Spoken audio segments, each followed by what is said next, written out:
नमस्कार दोस्तों, कैसे हो आप सभी। स्वागत करते हैं आप सभी का अवस्थी जी को इसमें। तो दोस्तों आज जो है कि बिहार डीएलएड एंट्रेंस एग्जाम 2026 के लिए जीके और विज्ञान का टॉप 55 मोस्ट इंपॉर्टेंट प्रश्न लेके आए हुए हैं। जो सारे एक्सपेक्टेड प्रश्न है वही प्रश्न लिया गया है जो एग्जाम में बार बार पूछा जाता है और डायरेक्ट आपके पेपर में हिट करेगा। तो जितने प्रश्न आपको बताएंगे सारे प्रश्न को आप याद कर लीजिएगा और प्रश्न से संबंधित जो भी इंपॉर्टेंट फैक्ट आपको बताएंगे उसे भी आप याद जरूर कर लीजिएगा। तो चलिए शुरू करते हैं। सभी एक बार दिल से वीडियो को लाइक करके शेयर जरूर कीजिएगा, अपना प्यार इस वीडियो को जरूर दीजिएगा आप सभी। और जो भी चैनल पर पहली बार आए हैं चैनल को जरूर सब्सक्राइब करके घंटी को प्रेस कर लीजिएगा ताकि जब भी बिहार डीएलएड से संबंधित कोई भी क्लास हो उसका नोटिफिकेशन आप सभी को सबसे पहले प्राप्त हो जाए। तो चलिए शुरू करते आज की इस वीडियो को हम सभी।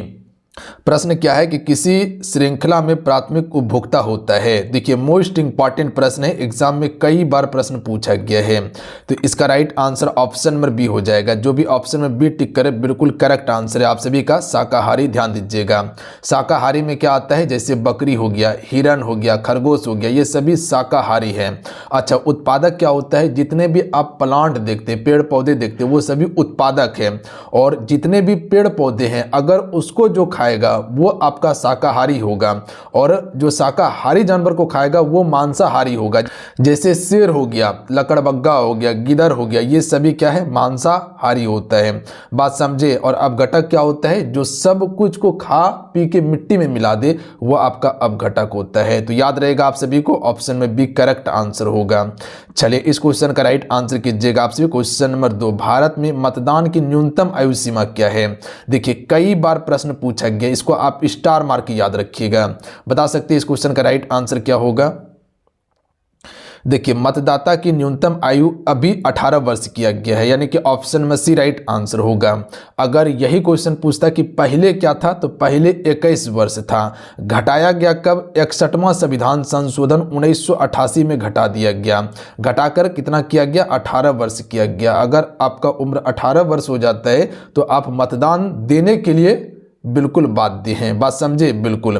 देखिए आपसे कोई एक चीज बताते हैं कि प्रश्न को आप जितना हो सकता है दबा के याद कीजिए, क्योंकि प्रश्न अगर याद करने का आपके पास क्षमता आ गया ना तो समझ लीजिए इस फील्ड का बादशाह आप ही रहिएगा, रिजल्ट आप ही का होगा। तो जितना प्रश्न याद कर सकते हैं आप सभी, जितना आपको प्रश्न याद रहेगा उतना बेहतर प्रदर्शन होगा पेपर में आप सभी का।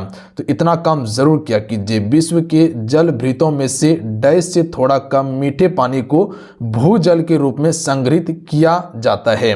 तो लगभग कितना प्रतिशत किया जाता है बता सकते हैं कोई हमें। तो लगभग 2 से 2.5%। हालांकि मीठे जल जो है 2.4% है, बट आयोग की तरफ से इसे 3% के अप्रोक्स में लिया गया है। ध्यान दीजिएगा आप सभी। तो ऑप्शन में इसका सी राइट आंसर होगा। ध्यान देंगे आप सभी। बात समझे। चलिए क्वेश्चन नंबर 4 पर थोड़ा सा गौर कीजिएगा आप सभी। क्वेश्चन नंबर 4 है कि प्रथम विश्व युद्ध का तात्कालिक कारण क्या था। सबसे पहले तो ये पता होना चाहिए कि पहला विश्व युद्ध कब हुआ था, 1914 में शुरू हुआ था। कब तक चला था, 18 वर्ष तक चला था। और आयोग जो क्वेश्चन पूछा है एक बार कि कितने वर्ष तक चला था, तो 4 वर्ष तक चला था। याद रखिएगा आप सभी। बात समझे बिल्कुल बात समझे। तो इसका राइट आंसर ऑप्शन में सी हो जाएगा। ऑस्ट्रिया का राजकुमार था आर्क ड्यूक फर्डिनेंड, उसी का हत्या कर दिया गया था साराजेवो में। यहीं से पहला विश्व युद्ध शुरू हो जाता है। अच्छा दूसरा विश्व युद्ध कब हुआ था, आप सभी नीचे कमेंट करके जरूर बताइएगा। देखिए पहला विश्व युद्ध और दूसरा विश्व युद्ध से प्रश्न आता है और आपके पेपर में पूछा भी जाएगा। चलिए अगला है कि खाद्य श्रृंखला यानी कि फूड चेन बनती है कैसे।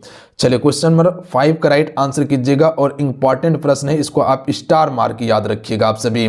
देखिए इतना आप सभी हम पे जरूर विश्वास रखिएगा कि जो भी चीजें हम आपको दे रहे हैं बिल्कुल ऑथेंटिक चीजें दे रहे हैं, बिल्कुल आपके सिलेबस के आधार पर दे रहे हैं। और निश्चित है कि जो चीजें आपको दे रहे हैं अगर इसको आप प्रॉपर कवर कर लीजिएगा, इसको पचा लीजिएगा तो रिजल्ट आप आराम से बना सकते हैं, दिक्कत आपको नहीं होगा। तो बता सकते क्वेश्चन 5 का राइट आंसर क्या होगा। खाद्य श्रृंखला कैसे बनता है। उत्पादक, उपभोक्ता और अपघटक से बनता है, यानी कि option number A right answer होगा। उत्पादक में जितने भी पेड़ पौधे हो जाएंगे, उपभोक्ता में आपका शाकाहारी मांसाहारी हो जाएगा, और अपघटक में जो शाकाहारी मांसाहारी को खा के बिल्कुल मिट्टी में मिला दे वो आपका अपघटक होता है। तो ऑप्शन नंबर ए वाला ही करेक्ट आंसर होगा। चलिए क्वेश्चन नंबर 6 पर ध्यान दीजिएगा। जिम कॉर्बेट राष्ट्रीय उद्यान कहां पर है? काफी इंपॉर्टेंट प्रश्न है, ध्यान दीजिएगा आप सभी। देखिए आपसे को बताना चाहते हैं, एप्लीकेशन पर न्यू कोर्स लॉन्च कर दिया गया है। यहाँ पर आपको टॉपिक वाइज क्लासेस मिलेगा, जो थ्योरी क्लास चलता है। उसके बाद ऑल सब्जेक्ट का आपको ई बुक दिया जाएगा, इंपॉर्टेंट नोट्स मिलेगा, इंपॉर्टेंट पीडीएफ दिया जाएगा, प्लस में टेस्ट सीरीज भी आपको इसमें दिया जाएगा ताकि आप अपनी तैयारी को जांच सके। ज्वाइन कैसे करना है, एप्लीकेशन का लिंक डिस्क्रिप्शन में और कमेंट बॉक्स में पिन कर दिए हैं, अन्यथा इसी एप्लीकेशन को डाउनलोड कीजिएगा। सक्सेस योद्धा युवा शक्ति का ही एप्लीकेशन पे है, इसी एप्लीकेशन पे कोर्स आपको मिलेगा। तो जाइए आप सभी ज्वाइन कीजिए और तैयारी करना शुरू कर दीजिए आप सभी। राइट आंसर ऑप्शन में डी हो जाएगा, इनमें से कोई नहीं। देखिए ये आपका उत्तराखंड में है, यानी कि यूके में है, ध्यान दीजिएगा उत्तराखंड में। और ये आपका पहला राष्ट्रीय उद्यान था, ध्यान देंगे आप सभी, जिसे हेली नेशनल पार्क के रूप में भी जाना जाता है। बात समझे, प्रसिद्ध है बाघ संरक्षण के लिए ये। चलिए अगला क्वेश्चन है कि जर्मनी की मुद्रा का नाम क्या है? बता सकते हैं आप सभी। जैसे कि भारत की मुद्रा क्या है? रुपया। बांग्लादेश की मुद्रा क्या है? टाका है। नेपाल का नेपाली रुपया, पाकिस्तान का पाकिस्तानी रुपया। उसी प्रकार से जर्मनी, देखिए जर्मनी में 2002 के पहले जो मुद्रा चलता था वो मार्क चलता था, तो मार्क यहाँ इसका राइट आंसर होगा। और 2002 के बाद यहाँ पर अभी यूरो मुद्रा चल रहा है, बात समझे। तो जितने भी यूरोप देश हैं करीब करीब सभी देश यूरो मुद्रा का उपयोग करता है, तो ये चीज़ को ध्यान रखिएगा। अच्छा, जर्मनी में आप हिटलर के बारे में पढ़े हैं? नहीं पढ़े हैं तो स्पेशल वीडियो दे देंगे, क्योंकि इसका संबंध से डायरेक्ट प्रश्न आता है हिटलर से, ध्यान दीजिएगा। और पहला विश्व युद्ध, दूसरा विश्व युद्ध में जर्मनी से प्रश्न उठा के पूछेगा ही पूछेगा। अगला है कि विश्व की कितने प्रतिशत जनसंख्या भारत में रहती है? तो लगभग 17.5%। Option number A right answer होगा, बात समझे। चलिए अगला क्वेश्चन देखिए कि विश्वव्यापी आर्थिक संकट किस वर्ष आरंभ हुआ था? देखिए विश्वव्यापी आर्थिक मंदी की अगर बात किया जाए तो ये 1929 में आरंभ हुआ था, याद रखिएगा आप सभी, बात समझे। इस समय यूएसए यानी कि अमेरिका का जितने भी चीज था वो ठप पड़ गया था, तो ध्यान दीजिएगा आप सभी, ऑप्शन में सी राइट आंसर हो जाएगा।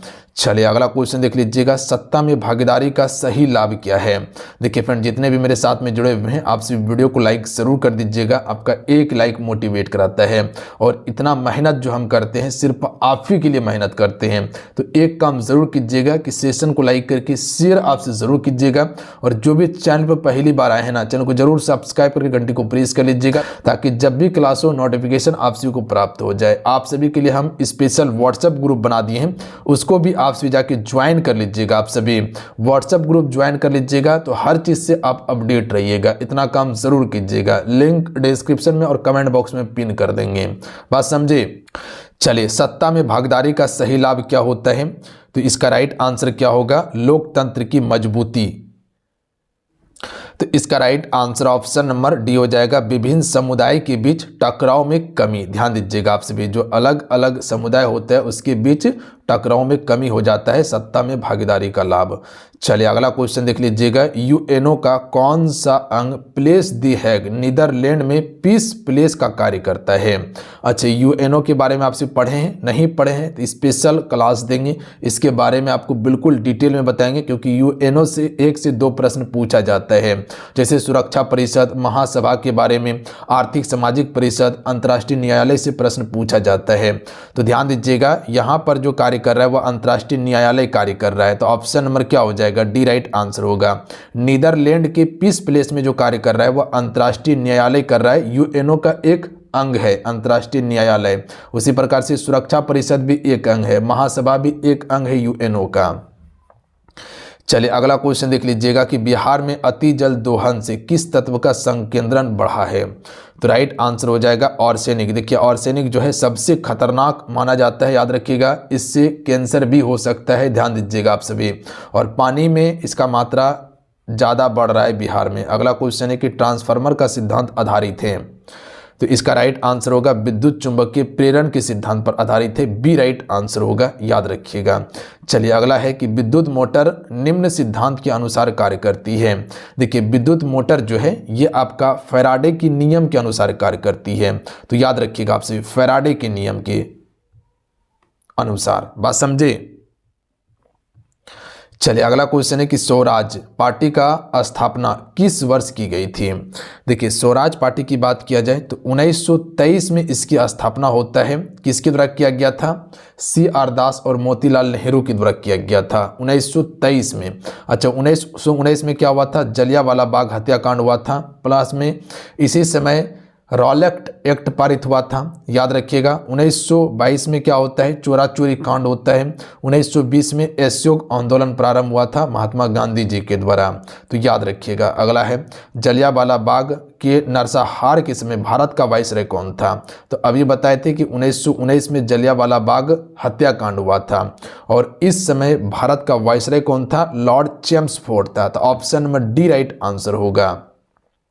अच्छा गोली चलाने का आदेश किसने दिया था? जनरल ओडायर ने दिया था। कब हुआ था? 13 अप्रैल 1919 को हुआ था। चलिए अगला क्वेश्चन देख लीजिएगा। डायनमो के कार्य करने का सिद्धांत है। तो देखिए डायनमो के कार्य करने का सिद्धांत विद्युत चुंबकीय प्रभाव पर कार्य करता है, तो इसको आप स्टार मार्क याद रखिएगा कि विद्युत चुंबकीय प्रभाव पर कार्य करता है डायनमो। अच्छा डायनमो का उपयोग किस लिए होता है? बिजली उत्पादन करने के लिए। कभी शादी ब्याह में जो जनरेटर आप भी देखते हैं तो उसमें डायनमो लगा रहता है, जो क्या करता है? यांत्रिकी ऊर्जा को विद्युत ऊर्जा में कन्वर्ट कर देता है। बात समझे आप सभी? बिल्कुल। माइटोकॉन्ड्रिया किसमें अनुपस्थित होता है? देखिए यहाँ उपस्थित की बात नहीं किया गया है, अनुपस्थित होता है। देखिए माइटोकॉन्ड्रिया को या माइटोकॉन्ड्रिया को हम सभी क्या कहते हैं? कोशिका का पावर हाउस कहते हैं, ऊर्जा गृह के रूप में जानते हैं, और ये जीवाणु में अनुपस्थित होता है, जबकि ईस्ट कवक हरे शैवाल में उपस्थित होता है। तो ऑप्शन में सी राइट आंसर होगा। अगला क्वेश्चन देख लीजिएगा। जीव द्रव्य जीवन का भौतिक आधार है, ये किसका कथन है? जीव द्रव्य जीवन का भौतिक आधार है, ये हेक्सले का कथन है। किसका? हेक्सले का। तो ऑप्शन में सी राइट आंसर होगा।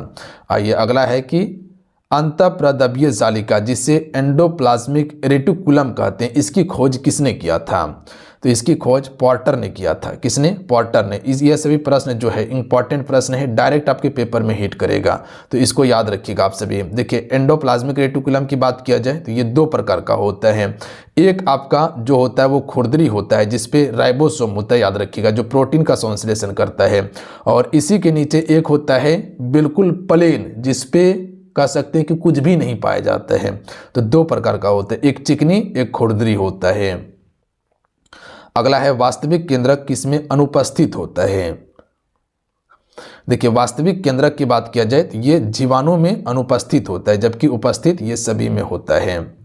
चलिए क्वेश्चन नंबर आपसे 22 देखिएगा। कोशिकीय शोषण का सक्रिय स्थल है। देखिए आपसे बताते हैं कि जो भी अभी तक में क्लास को ज्वाइन नहीं किए चाहिए ज्वाइन कीजिए और तैयारी कीजिए। वहां पर थ्योरी क्लास कराया जा रहा है बेस्ट कंटेंट के साथ में, जो आपको कोई नहीं कराता है, ध्यान दीजिएगा आप सभी। और हम मिनिमम फी में आपको तैयारी करवा रहे हैं ताकि हर बच्चे इसे अफोर्ड कर सके आराम से, और जो आपका सपना है उसे अचीव कर सके। यहाँ पर आपको बेस्ट कंटेंट हम आपको प्रोवाइड कर रहे हैं। थ्योरी क्लास है, नोट्स है, PDF है, ई बुक है, सारा चीज आपको दे रहे हैं, और बिल्कुल एग्जाम ओरिएंटेड हर चीज आपको दिया जाएगा सिलेबस के आधार पर। तो जाइए ज्वाइन कीजिए और तैयारी कीजिए आप सभी। कोशिकीय शोषण का सक्रिय स्थल क्या हो जाएगा? तो माइटोकॉन्ड्रिया हो जाएगा, याद रखिएगा आप सभी। चलिए अगला क्वेश्चन देख लीजिएगा। क्वेश्चन है कि विशिष्ट व्यक्ति और साधारण व्यक्ति की वोट का मूल्य होता है। जब फ्रांस का क्रांति पढ़िएगा तब जाके ये प्रश्न आपको देखने के लिए मिलेगा, अन्यथा ऐसे भटकते भटकते भी प्रश्न आ जाता है। तो देखिए विशिष्ट व्यक्ति और साधारण व्यक्ति के वोटों का कीमत एक ही होता था, याद रखिएगा आप सभी। जैसे कि मान लीजिए एक विशिष्ट व्यक्ति है और दो साधारण व्यक्ति है, तो जो दो साधारण व्यक्ति वोट करेगा और एक विशिष्ट व्यक्ति जो वोट करेगा, दोनों का कीमत एक ही होगा। बात समझे? तो ये आपका एक इसका राइट आंसर होता है। बात समझे आप सभी। मान लीजिए कि विशिष्ट व्यक्ति की संख्या 300 था, ठीक है, और साधारण व्यक्ति की संख्या 600 था, तो ये 300 वोट जितना करेगा और ये 600 मिला के जो वोट करेगा, ये दोनों का बराबर वोट होगा। बात समझे? तो इस प्रकार से चुनाव होता था, वोटिंग होता था। चलिए अगला क्वेश्चन है कि अखिल भारतीय ट्रेड यूनियन कांग्रेस की स्थापना कब हुई थी? तो अखिल भारतीय ट्रेड यूनियन कांग्रेस, इसकी स्थापना 1920 में की गई थी। ध्यान दीजिएगा। देखिए भारतीय राष्ट्रीय कांग्रेस की स्थापना कब होता है? 1885 में होता है। ये चीज़ को ध्यान रखिएगा आप सभी। यहाँ पर कांग्रेस ट्रेड यूनियन की बात किया गया है। मतगणना का कार्य कौन करता है? आसान प्रश्न है, बता सकते हैं। चुनाव आयोग का ये कार्य होता है मतगणना करना। झारखंड, छत्तीसगढ़, मध्य प्रदेश राज्य में खनिजों और डैश में जमा प्रसिद्ध हैं। तो खनिज के अलावा ये कोयले के लिए भी प्रसिद्ध है, याद रखिएगा। झारखंड कोयले के भंडारण में पहले स्थान पर हैं। अगला है, निम्न में से किस नदी का उद्गम अमरकंटक नहीं है? देखिए अमरकंटक उत्तर की ओर बहने वाली नदी है, याद रखिएगा आप सभी। तो यहाँ पर सोन नदी का तो उद्गम अमरकंटक से है, नर्मदा का भी है, और यहाँ पर ताप्ती जो है इसका उद्गम यहाँ से नहीं है। इसके अलावा जोहिला का भी उद्गम यहीं से है, जबकि ताप्ती का उद्गम यहाँ से नहीं है, याद रखिएगा। ये सतपुड़ा रेंज से निकलती है। बात समझे? चलिए अगला क्वेश्चन देखिए आपसे। भारत में कुल कितने डाक क्षेत्र में बांटा गया है? तो भारत को जो डाक क्षेत्र में बांटा गया है ये कुल 9 डाक क्षेत्र में बांटा गया है। चलिए अगला क्वेश्चन देख लीजिएगा। भूटान के क्षेत्रफल का कितना प्रतिशत वन आच्छादित है? इंपॉर्टेंट प्रश्न है। तो लगभग 70% वन आच्छादित हैं, याद रखिएगा। अगला है, वन संरक्षण एवं प्रबंधन की दृष्टि से वनों का वर्गीकृत किया गया है। तो देखिए वनों को जो वर्गीकृत किया गया है ये 3 भागों में किया गया है, याद रखिएगा आप सभी। कितने भागों में? 3 भागों में किया गया है। आरक्षित वन, संरक्षित वन और अवर्गीकृत वन। और वन नीति कब आया था? 1952 में। इसको भी याद रखिएगा, वन नीति 1952 में आया था। 3 वर्ग कौन सा बताएं? आरक्षित वन होता है, संरक्षित होता है और अवर्गीकृत वन होता है। चलिए अगला है कि भारतीय लोकतंत्र में कौन सी बात देखने को नहीं मिलती है? तो इसका राइट आंसर होगा बहुसंख्यकों का शासन। ये देखने को नहीं मिल रहा है, ध्यान दीजिएगा आप सभी। चलिए अगला है कि भूकंप के दौरान सतह पर पहुंचने वाली तरंग को कौन सा उपकरण से मापते हैं? तो इसे हम सभी सिस्मोग्राफ से मापते हैं। आसान प्रश्न था। बैरोग्राफ से हम सभी या बैरोमीटर से क्या मापते हैं? वायुमंडलीय दाब मापते हैं। अगला है कि सबसे अधिक अभिक्रियाशील हाइड्रोजन कौन सा है? तो राइट आंसर हो जाएगा फ्लोरीन, याद रखिएगा आप सभी। फ्लोरीन जो है सबसे अधिक अभिक्रियाशील हाइड्रोजन हो जाएगा। अगला है, निम्नलिखित में से कौन सा एक जल में घुलनशील विटामिन है? तो देखिए विटामिन बी और विटामिन सी जो है ये दोनों जल में घुलनशील होता है, जबकि जितने भी विटामिन आपका बच जाता है, चाहे वो के हो जाए, डी हो जाए, ए हो जाए, ये सभी आपका वसा में घुलनशील है। ई भी वसा में घुलनशील है। किस धातु में लिमोनाइट खनिज होता है? तो देखिए लिमोनाइट खनिज जो पाया जाता है वह आपका Fe यानी कि लोहा में पाया जाता है, याद रखिएगा आप सभी। चलिए अगला है, जयप्रकाश नारायण को किस वर्ष भारत रत्न से सम्मानित किया गया था? तो देखिए जयप्रकाश नारायण का नाम आपसे सुने होंगे, कई बार सुनेंगे, बिल्कुल 1999 में इसे दिया गया था। चलिए अगला क्वेश्चन देख लीजिएगा। हाथी किस राष्ट्रीय उद्यान में पाया जाता है? बता सकते हैं कोई? तो देखिए हाथी जो है नागरहोल राष्ट्रीय उद्यान, ये हाथी के लिए प्रसिद्ध है। काजीरंगा एक सिंह गेंडा के लिए प्रसिद्ध है।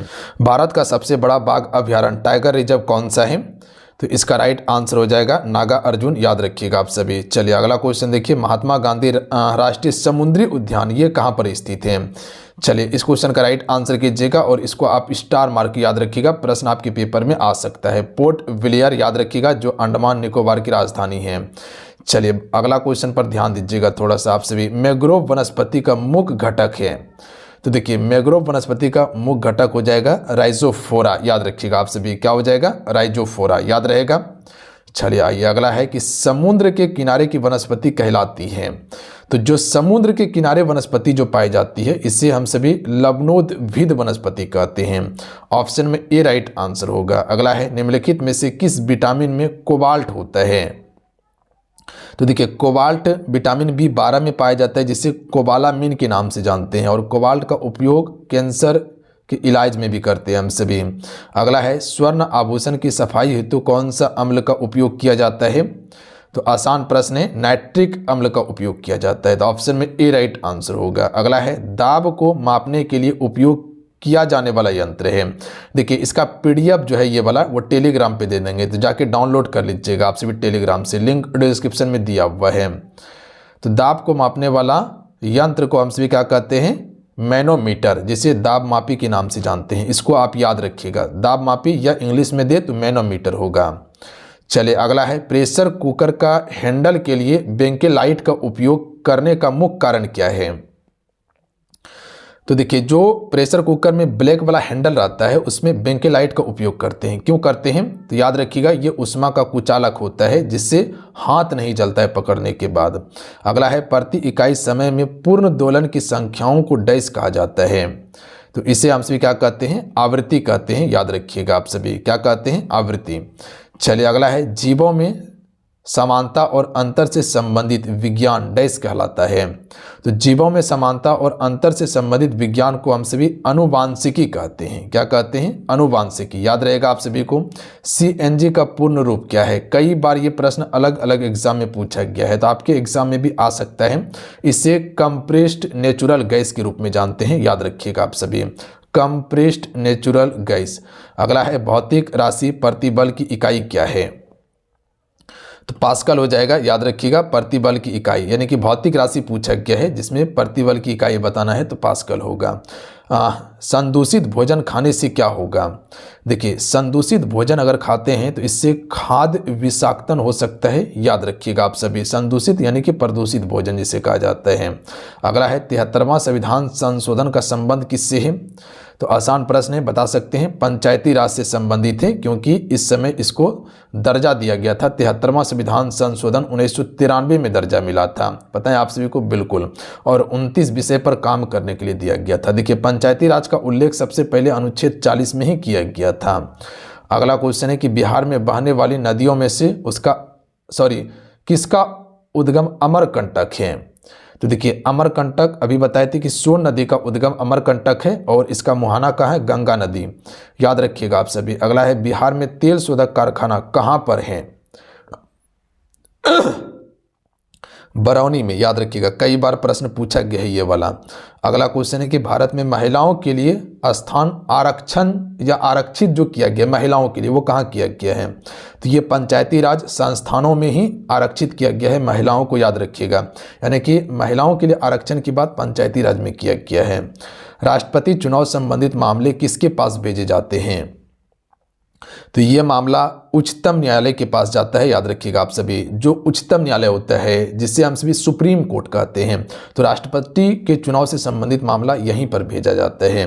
तो चलिए, आज कितना ही, आज की इस सेशन में कुल 55 मोस्ट इंपॉर्टेंट क्वेश्चन कंप्लीट करवाए हैं जीके और विज्ञान का, जो सारे अति महत्वपूर्ण प्रश्न था आपकी पेपर के लिए। तो जितने प्रश्न अभी बताए हैं और जितना फैक्ट बताएं, इसे आप कंठस्थ याद जरूर कर लीजिएगा। यहाँ से प्रश्न आपके पेपर में डायरेक्ट हिट करेगा। इसके अलावा जल्द ही आपको स्पेशल हिंदी का देंगे और इसी प्रकार से पार्ट बाय पार्ट बहुत सारा क्लासेस हम आपको करवाएंगे। ठीक है, तो आप सभी मेरे साथ में जुड़ के बेहतर तरीके से तैयारी कर सकते हैं। और आज का ये क्लास कैसा लगा आप सभी को नीचे कमेंट करके ज़रूर बताइएगा आप सभी। और जाते जाते आप सभी अपना प्यार इस वीडियो को ज़रूर दीजिएगा, लाइक करके शेयर ज़रूर कर दीजिएगा। और जो भी अभी तक में क्लास ज्वाइन नहीं किए हैं, जाइए ज्वाइन कीजिए और तैयारी कीजिए, क्योंकि इंतजार मत कीजिए। इंतजार करने वालों को उतना ही मिलता है जितना तैयारी करने वाला छोड़ देता है। तो छोड़ना क्यों है, तैयारी कीजिए आप सभी मिशन मोड में लग के, क्योंकि बार बार मौका नहीं मिलता है। तो जो मौका मिला है उसे आप सभी प्रॉपर अपने तैयारी में लगाइए और जितना मेहनत हो सकता है उतना मेहनत कीजिए, ताकि जो आपका सपना है उसे आप अचीव कर सकें। ज्वाइन करने के लिए एप्लीकेशन का लिंक डिस्क्रिप्शन में और कमेंट बॉक्स में पिन कर दिए हैं, वहां से डायरेक्ट एप्लीकेशन को डाउनलोड कर लीजिएगा, उसके बाद जाके ज्वाइन कर लीजिएगा। आप सभी मिलते हैं। जय हिंद, वंदे मातरम।